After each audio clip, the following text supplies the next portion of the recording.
How to apply for a Lloyds Bank credit card online. To apply for a Lloyds Bank credit card online, you must visit the Lloyds Bank official.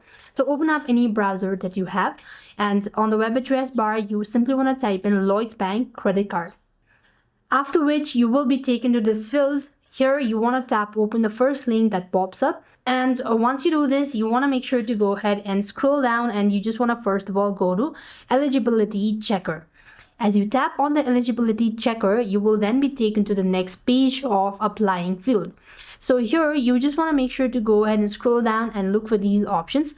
However, you could go to the home page and look for the cards that they have as well. You could find Lloyds Ultra credit card, a World Elite Mastercard, credit builder. If you want to apply for these, you just want to make sure to go ahead and tap open the link, and here you just want to make sure to check your eligibility, and basically you could go ahead and start applying by tapping on the continue button.